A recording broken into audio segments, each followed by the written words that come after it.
जय श्री कृष्णा। राधे राधे।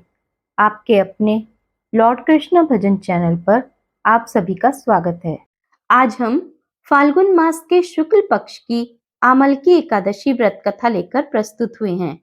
तो चलिए शुरू करते हैं आमल की एकादशी व्रत कथा। मानधाता बोले कि हे वशिष्ठ जी, यदि आपकी मुझ पर कृपा है तो किसी ऐसे व्रत की कथा कहिए जिससे मेरा कल्याण हो। महर्षि वशिष्ठ बोले, हे राजन, सब व्रतों से उत्तम और अंत में मोक्ष देने वाले आमल की एकादशी के व्रत का मैं वर्णन करता हूँ। यह एकादशी फाल्गुन मास के शुक्ल पक्ष में होती है। इस व्रत के करने से समस्त पाप नष्ट हो जाते हैं। इस व्रत का फल 1000 गौदान के फल के बराबर होता है। अब मैं आपसे एक पौराणिक कथा कहता हूँ, ध्यान पूर्वक सुनिए। एक वैदिश नाम का नगर था, जिसमें ब्राह्मण, क्षत्रिय, वैश्य और शूद्र चारों वर्ण आनंद सहित रहते थे। उस नगर में सदैव वेद ध्वनि गूंजा करती थी तथा पापी, दुराचारी और नास्तिक उस नगर में कोई नहीं था। उस नगर में चैत्ररथ नाम का चंद्रवंशी राजा राज्य करता था। वह अत्यंत विद्वान और धर्मी था। उस नगर में कोई व्यक्ति दरिद्र व कंजूस नहीं था। सभी नगरवासी विष्णु भक्त थे और एकादशी का व्रत किया करते थे। एक समय फाल्गुन मास के शुक्ल पक्ष की आमल की एकादशी आई। उस दिन राजा, प्रजा तथा बाल वृद्ध सबने हर्षपूर्वक व्रत किया। राजा अपनी प्रजा के साथ मंदिर में जाकर पूर्ण कुंभ स्थापित करके धूप, दीप, नैवेद्य, पंचरत्नादि से धात्री अर्थात आंवले का पूजन करने लगे और इस प्रकार स्तुति करने लगे। हे धात्री, तुम ब्रह्म स्वरूप हो, तुम ब्रह्मा जी द्वारा उत्पन्न हुए हो और समस्त पापों का नाश करने वाले हो। तुमको मेरा नमस्कार है। अब तुम मेरा अर्घ्य स्वीकार करो। तुम श्री रामचंद्र जी द्वारा सम्मानित हो। मैं तुमसे प्रार्थना करता हूँ, तुम मेरे समस्त पापों को नष्ट करो। उस मंदिर में सबने रात्रि को जागरण किया। रात के समय वहां एक बहेलिया आया, जो अत्यंत पापी और दुराचारी था।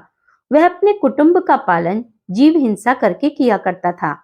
भूख तथा प्यास से अत्यंत व्याकुल वह बहेलिया इस जागरण को देखने के लिए मंदिर के एक कोने में बैठ गया और विष्णु भगवान तथा एकादशी महात्म्य की कथा सुनने लगा। इस प्रकार अन्य मनुष्यों की भांति उसने भी सारी रात जागकर बिता दी। प्रातःकाल होते ही सब लोग अपने अपने घर चले गए, तो बहेलिया भी अपने घर चला गया। घर जाकर उसने भोजन किया। कुछ समय बीतने के पश्चात उस बहेलिये की मृत्यु हो गई, मगर उस सामल की एकादशी के व्रत तथा जागरण से उसने राजा विदुरथ के घर जन्म लिया और उसका नाम वसुरथ रखा गया। युवा होने पर वह चतुरंगिणी सेना सहित तथा धन धान्य से युक्त होकर 10,000 ग्रामों का पालन करने लगा। वह तेज में सूर्य के समान, कांति में चंद्रमा के समान, वीरता में भगवान विष्णु के समान और क्षमा में पृथ्वी के समान था। वह अत्यंत धार्मिक, सत्यवादी, कर्मवीर एवं विष्णु भक्त था। वह प्रजा का समान भाव से पालन करता था। दान देना उसका नित्य का कर्तव्य था। एक दिन राजा शिकार खेलने के लिए गया।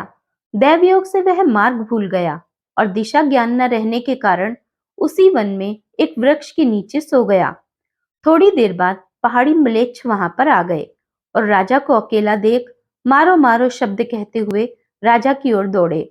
म्लेच्छ कहने लगे कि इस दुष्ट राजा ने हमारे माता पिता, पुत्र, पौत्र आदि अनेक संबंधियों को मारा है तथा देश से निकाल दिया है, अतः इसको अवश्य मारना चाहिए।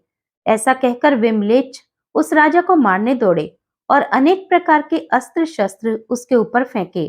वे सब अस्त्र शस्त्र राजा के शरीर पर गिरते ही नष्ट हो जाते और उनका वार पुष्प के समान प्रतीत होता। अब उन म्लेच्छों के अस्त्र शस्त्र उल्टा उन्हीं पर प्रहार करने लगे, जिससे वे मूर्छित होकर गिरने लगे। उसी समय राजा के शरीर से एक दिव्य स्त्री उत्पन्न हुई।